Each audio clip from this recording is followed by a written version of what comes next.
ધ્યાન દેવું શાંતિલાલ શેઠ.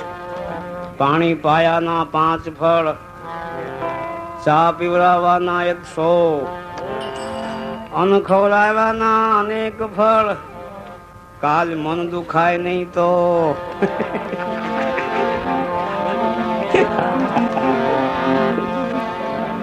કાલ મન દુખાય નહીં તો.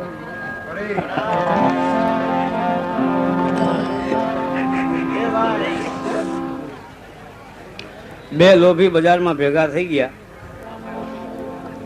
એક થી એક ચડે એવો. એક બેના માથા ભટકાળતો એકેમાં ઘોબ ન પડે એવા બે કડેલાટ લોભિયા હતા.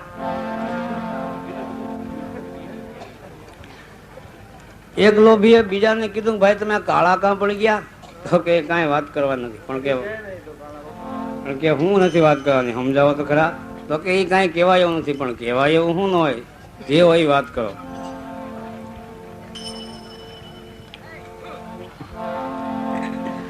તો કે એક ભાઈએ, હું ભાડો એમ એક ભાઈને કે 100 રૂપિયા નોટ આપી દીધી. હે એમાં તમે કાળા પડી ગયા? તો કે શું થાય, મને તો એવું થાય ને, 100 રૂપિયા કેમ ભેગા થાય ખબર છે?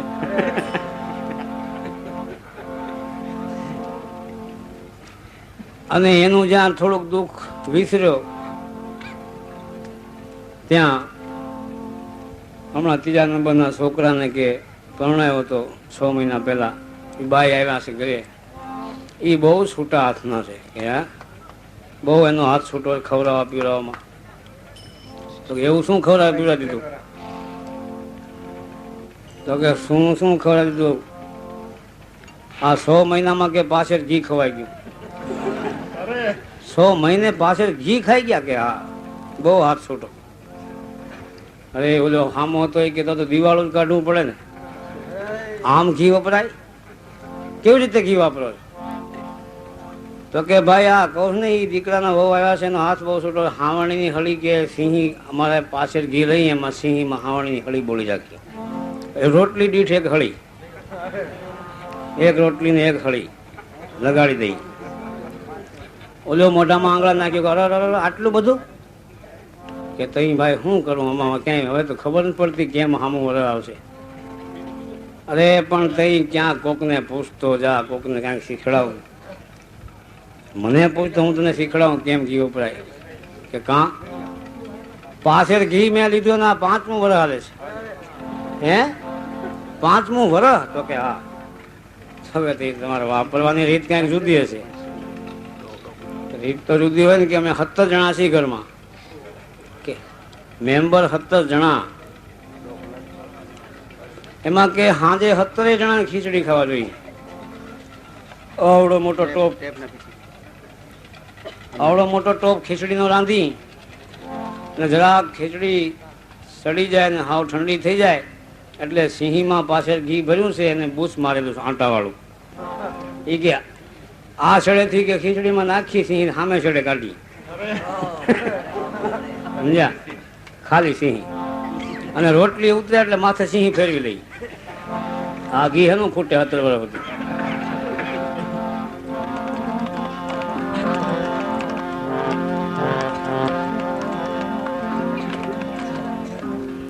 આવા ભાઈને ઘરે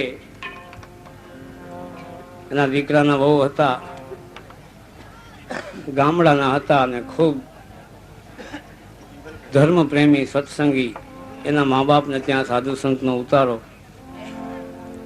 2-4 દિવસે 2-3-4 વાતમાં હોય, હરિહરનું હોય, ખૂબ ખવડાવે પીવડાવે ને ભગવાનનું ભજન કરે. એટલે એની દીકરીનો હાથ તો ઉદાર જ હોય. હવે આ ભાઈ તો હતા પણ લોભિયા, પણ ઘેરથી ભગવાન દયાથી માળા એવા મણકા મળી ગયા હતા. ડોહીમાં એવા કૂતર્યું આવે એટલે ઉના પાણી મૂકે, ઉના પાણીથી આમાં આખું તપેલું ઉપડે નહીં, મારે કોઈ હાવણી બોલીને આમ ઘા કરે એટલે 1-2 છાંટા તો પડે જ. કાઉ કાઉ કાઉ કરતું કૂતરું બીજી વખત ત્યાં ન આવે. ઈ ડોહીમાં ને 2-3 માઇલ કિલોમીટર ગામ બાજુમાં છે, ત્યાં કોઈ હગાવાલા છે, ત્યાં જાઉં. દીકરાનો વહુને કીધું ખબરદાર હો, કોઈને પાણીનો પ્યાલો પાયો છે તો કે હા બાજી કોઈ નહીં, આપણા ઘરનો રિવાજ નથી. કેમ થાય? ભગવાનની કૃપા હતી. ભેહું 8-10 હતી, જમીન જાગીર બધું આનંદ હતો. પણ ડોહીમાં તો કહું ને કે દુકાળ ને એમાં અધિક મહિનો હશે, એમાં ડોહીમાં જન્મ્યા હશે. દુકાળમાં અધિક મહિનો બહુ ખરાબ લાગે. પરસોત્તમ મહિનો ડોહીમાં ગયા, બધી શિખામણ દઈ. એમાં બાપુ જેવા મહાત્મા એક આવી છેડ્યા, સમજ્યા? સીતારામ સીતારામ કરતા બાપુ નીકળ્યા. ઓલી બેન નું ધ્યાન પડી ગયું. એ આજ મોકો છે કે આ કેટલા 100 મહિના થઈ ગયા મારે આંગણે સાધુ સંત નું પગલું થવા દીધું નથી આ ડોહીમાં. આજ મોકો છે, મારી ડોહીમાં ગામ ગયા છે, આજે આ બાપુને હરિહર કરાવી દો એટલે મારા આત્માને શાંતિ થાય. બાપુ જય સીતારામ કે જય સીતારામ બેન, મારું આંગણું પવિત્ર કરો, દયાળુ પધારો. ભલે બેન, ભાવ સાધુ તો જોવે એટલે આવે, બિચારા ક્યાં જાય. ઓસરીમાં આસન નાખી દીધું, બેઠા. બાએ ઓબાળ ભર્યો ડબલ ચૂલામાં. એ દેશી સાણા હોય ને, આટલા ગેસ વાળાને ખબર ન હોય ઓબાળ શું કહેવાય. ચૂલામાં સાણા ભરે ને ઓબાળ કેમ છે. અને દૂધ પાક ઘરની ભેંસના દૂધનો મૂક્યો, હળી ઊભી રહ્યો, દૂધ પાક થયો અને તપેલામાં માંડ્યો મારી કોર ફીણ ચડવા. એકદમ પાકી ગયો દૂધ પાક ને ઉતારી 2-4 રોટલી, અથાણું અને તાહળી ભરી દીધી. 2-2.5 શેરની તાહાની તાહળીઓ આવતી હજી હશે ગામડામાં ક્યાંક ક્યાંક. સ્ટીલના વાટક્યા છે અમારા ભાઈ ત્યાં ઘણા, સમજ્યા? ખાવા વાળો હોય તો શરમ થાય, કેટલાક વાટક્યા ખાવ.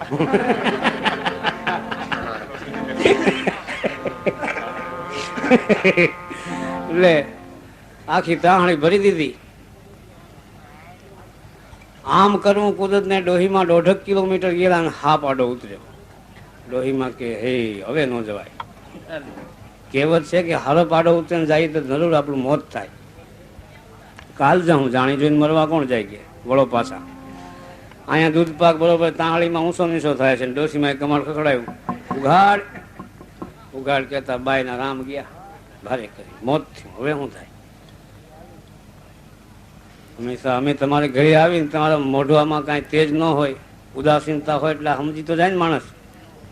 મહાત્માની સામું, બાયની સામું જોયું, બેનની સામું મહાત્માએ તો એકદમ કાળું મોઢું પડી ગયું કે હવે શું કરવું. ચિંતા થઈ બિચારીને કે આ જે પાણી ન કોઈને પાવા દે અને એને અહીંયા દૂધપાકની રસોઈ સાધુ ખાતા હોય એ જોઈ જાય, લોહીમાં લીમડે ચડીને આપઘાત કર્યો, ત્યાંથી પડે. મોઢું પડી ગયું એટલે મહાત્મા કે બેન કેમ બાપા આમ હાવ ઝંખવાણા પડી ગયા છો? બાપુ કાંઈ નહીં, તમે જમવા માંડો. અરે પણ બેન, આ દૂધપાક આમાં અડાય એમ નથી, એમાં જમવા કેમ માંડું? ઘડી ઠરે તો જમવું ને કે.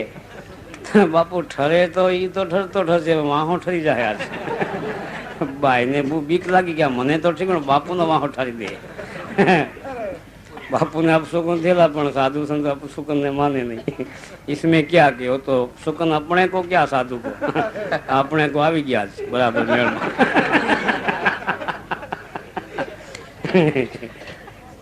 ઉઘાડ ઉપરા ઉપર મળ્યા, ડોહીમાં રાડું પાડવા. ઉઘાડા વગર છૂટક્યો નહીં. બાપુ તમે દયા કરીને હરીર કરી લ્યો. આજ મને તો કાંઈ વાંધો નથી, પણ મને કાળી ટીલી બેસે તમારા માથે હાથ કરશે તો. સાધુનું હૃદય હંમેશા દયાળુ હોય છે. બિચારાને એમ થયું કે આ બેનને દુઃખ થશે મારા માટે, એટલે આંખી વીસીને બાપુ તો આંખી વીસીને પી જ ગયા. સમજ્યા? પી ગયા તો કેવું પી ગયા કે આખા શરીરમાં પસીનાના બિંદુ નીકળ્યા. સોટલી હતી એમ ફટ દઈને ઊભી થઈ. નારદ મુનિની સોટલી ઊભી થાય એમ થઈ ઊભી. સમજ્યા? મંડી આમ આમ આમ આમ થવા, ઘાયલ ગરોળી જેમ થતી હોય એમ મળી મારીને બાપુ. અને બાપુ હાથમાં લીધો, બાપુ ખડીયો ઝંડા જોડીને કમાણું ઉપાડ્યું. બાપુ થયા હાલતા. એ બાપુ બેન કે બાપુ આશીર્વાદ તો દેતા જાઓ. અરે બેન, તે આશીર્વાદ નું ઠેકાણું તો હળગાવી નાખ્યું છે. હવે આમાં આશીર્વાદ ક્યાં નીકળે? આશીર્વાદ ક્યાં રહેશે એ કોઈને ખબર છે? આમાં માણસનું જો અંતર ઠારો ને તો આશીર્વાદ મળે. હળગાવવાથી આશીર્વાદ ન મળે, કદવા મળે. એટલે આ તો એક આશીર્વાદની વાત છે.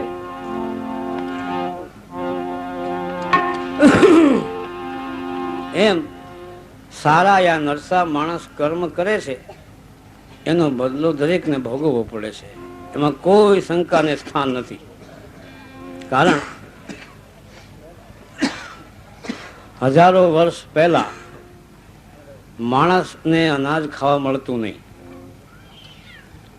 જંગલની જડીબુટ્ટીઓ ખાતા, કપડું પહેરવા હતું નહીં, ઝાડની છાલની લંગોટી મારીને રખડતા. અને એવા પણ માનવ હતા જે માનવભક્ષી માનવ, માણસને ખાઈ જાય મોકો આવે તો. અને હજી એમાં અમુક છે. નર્મદા માતાની પરિક્રમામાં મહાત્માઓ જાય છે, એને ભેટો થાય છે, બધું લઈ લે સાધુ પાસેથી, કાંઈ ન રહેવા દે, પીરકામઠાવાળા. એ સમય હતો એટલે માનવને ખબર જ નહોતી કે હું માનવ છું, એમ હું માણસ છું એવી એને ખબર નહીં. એ સમયની અંદર જેને હું માણસ છું એ ખબર નથી, એને મર્યાદાની શું ખબર હોય? ભગવાને માણસને મન અને વિવેક અને બુદ્ધિ, આ ત્રણ વસ્તુ માણસને આપી છે ભગવાને. કોને આપી છે? માણસને. ચાર પગવાળાને વિવેક બુદ્ધિ નથી આપી, મન આપ્યું છે. ચાર પગવાળા જે પશુ છે, ગાય છે, ભેંસ છે, ઘોડા છે, ગધેડા છે, કૂતરા છે,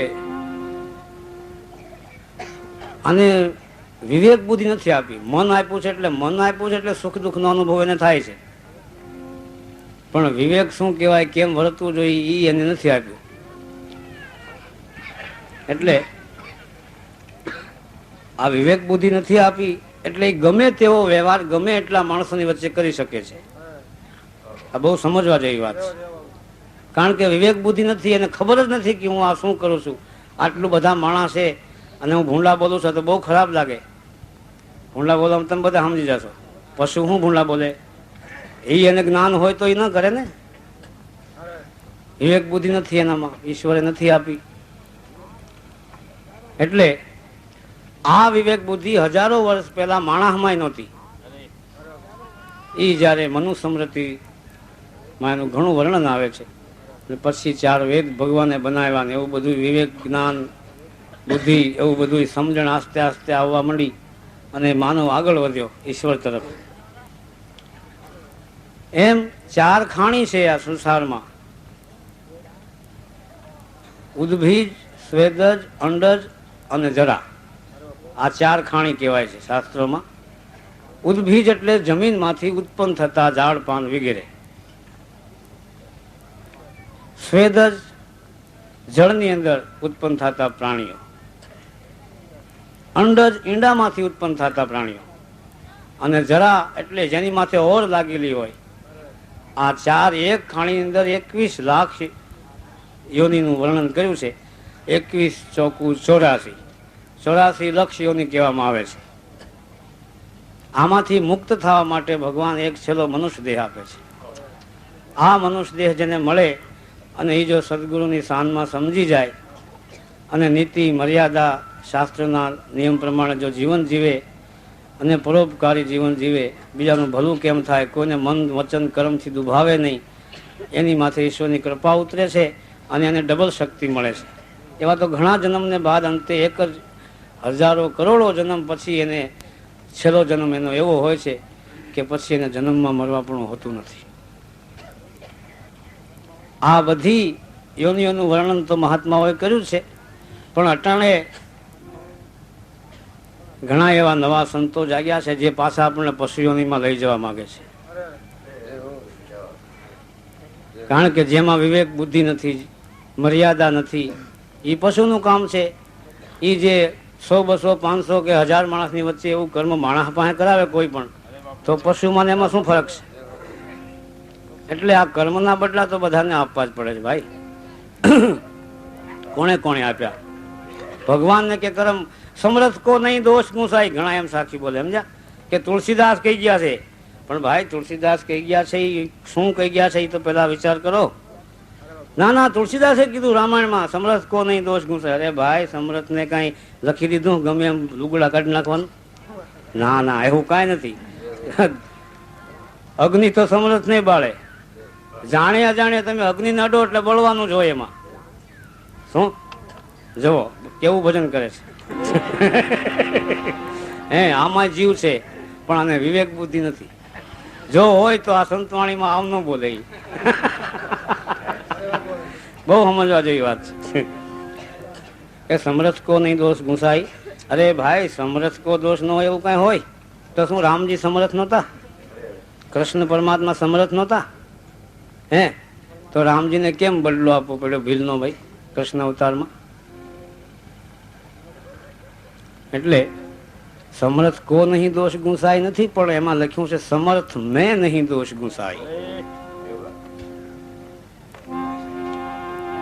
સમરથ ની અંદર એવો દોષ આવતો જ નથી, એને જ સમરથ કહેવાય છે. તો કે કર્મ તો બધાને ભોગવવા પડે છે ભાઈ. કોઈ પણ હોય, સાધુ હોય, સંન્યાસી હોય, ગ્રહસ્થી હોય, ડાકુ હોય કે ગુંડા હોય કે જે કોઈ હોય તે. એક પશુને કર્મ લાગુ નથી પડતું, કારણ કે એમાં વિવેક બુદ્ધિ નથી, એટલે એને કાંઈ કર્મ લાગુ પડતું નથી. તો હાવજ ને ગૌ હત્યા ના લાગે? કેટલી ગાયોને ખાઈ જાય છે, ન લાગે? વિવેક બુદ્ધિ નથી ને. એટલે એવું તો ઘણું ઝીણી ઝીણી વાતો જાણવા જેવી છે, પરંતુ કર્મના બદલા કેવી રીતે કોણે કોણે ભોગવ્યા